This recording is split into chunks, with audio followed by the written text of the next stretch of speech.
6 potential witnesses in the Idaho Student Murders trial are scheduled to attend a hearing in Pennsylvania this morning. The hearing will determine if they'll be required to testify in Bryan Kohberger's upcoming trial in Idaho. University of Idaho students Ethan Chapin, Kaylee Gonsalves, Madison Mogan, and Xana Carnota were all stabbed to death in their off-campus home back on November 13th of 2022. Bryan Kohberger is the accused. One witness is asking to be totally excused from the hearing this morning because she's acknowledging that she is a material witness in the upcoming trial. Jury selection is set for August the 4th, with opening statements scheduled for 2 weeks later. So let's talk about this and what we can expect to happen this morning. Let me bring in our guest. I have with me in the studio criminal defense attorney and former prosecutor Noah Pines, and joining us remotely, criminology expert, author, and professor Dr. Debbie Goodman. Good morning to you both. Noah, let's start with the legal side of this. Would you explain to us, please, why this hearing today is going to be so key in Pennsylvania for what happens in Idaho later? Well, it's getting the witnesses to go to Idaho to testify. So if you're you're a witness in one of my cases in Georgia, I serve you with a subpoena, you got to come. If you're out of state, it's not that easy. A lot of times you have to have what's called a material witness hearing, and apparently, I guess some of these witnesses could be material, and maybe they don't want to just come. So, there's a legal process to make them come.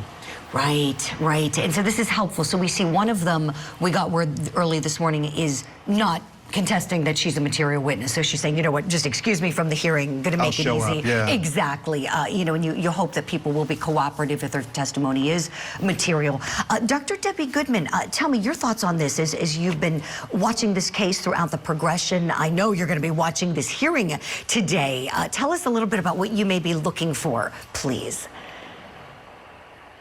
Good morning, thank you. Truly, Julie, I'm not 100% convinced that any of the submissions from these individuals will move the needle one way or another. Will it be interesting? Yes. Might people say, favorable things, perhaps in snippets of time of which they may have interacted with the defendant? Possibly. And could there be negative statements? Yes. But for me, Julie, the enormity of what is being presented by the prosecution, that in and of itself will absolutely eclipse anything that any of these individuals have to say this morning, in my opinion.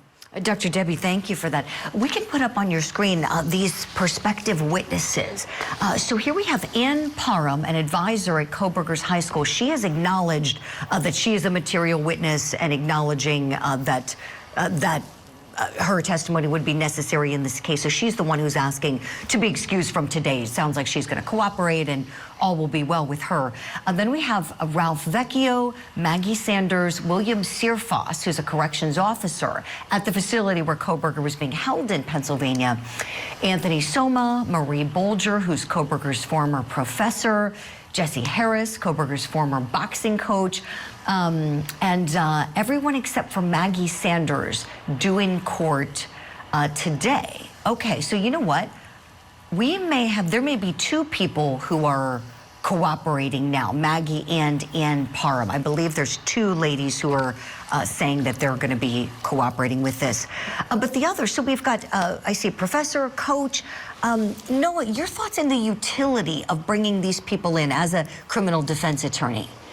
Well, I mean, Dr. Debbie kind of hit the nail on the head. Prosecutors over-try cases, Julie, right? I mean, I guess they want these people for all these tangential issues, and they want to make sure they have everything possible, but sometimes you can over-try your case. This case is almost 3 years old. It's a murder case. It's not that complicated. It is, is a one-incident murder case, one date, and there's no reason why this case hasn't gone to trial. And, prosecutors need to really, in my mind, they should oversimplify instead of overcomplicate cases. Sure. That's a great point, Noah. And even with the death penalty, do you still think that this is taking way too long? It's just taking a long time. Yeah. I mean, I understand it's a serious case, but it's time to get this trial moving. Sure. I think a lot of people in the public feel those sentiments. Dr. Debbie, I would love you to weigh in on that, please. Yes, thank you. I'm in 100% agreement with Noah. Julie, such a lengthy period of time. By the time it goes to trial, at or near 3 years, we can only imagine the despair and the heartache that these families endure every single day. So I'm not in agreement at all with, the defense approach of deny and delay on this pathway, but rather I would imagine the prosecution will come in with the DNA and the decision making and have this atrocity move forward to closure. So I'm looking forward to this starting, and certainly for the families to get the closure that they deserve for their loved ones. Right, Dr. Debbie, thank you for that. That's an important point. These families, more than anyone else, deserve closure, and this has to be agonizing, going through such a long process and having everything up in the air. Noah, with this hearing, would you expect it to be kind of like a preliminary hearing today, where there's questioning going on both sides, a direct, a cross? What do you expect to see? I think it's going to be a lot less interesting than that. I think it's going to be very procedural. You might hear some proffers, where the lawyer says, Judge, this is what we expect this witness to say. This is why we need them. We need the service of the subpoena. We need to make sure they're going to come. And I think it's just going to be very procedural. A little bit dry. Okay. I'm surprised I don't know that I've ever actually seen a hearing like this.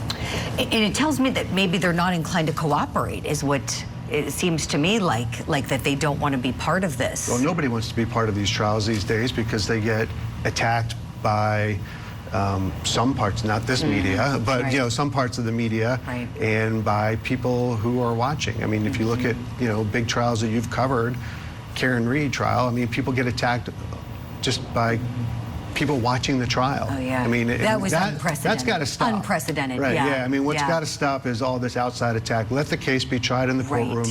Let the lawyers deal with it. We know how to deal with it. Stop kind of interfering in trials. I would love for that to happen. Yes, I think everyone would, and I'm sure folks in academia, I've already heard some people talking about it, how there needs to be some kind of a plan to shut this down if this ever happens again, because that was just unprecedented. Dr. Debbie, final word to you, please, before I know we have to let you go and teach your wonderful students. So tell me, when you think about this case with Bryan Kohberger and the victims on the case, obviously Bryan Kohberger has a right to a fair trial, and we've seen high-profile trials take place before. Do you think that this judge is going to ensure that this trial is fair for him? Absolutely, Julie, 100%. Fairness, just in totality, is at the spotlight and at the center, and I think we will see that happen.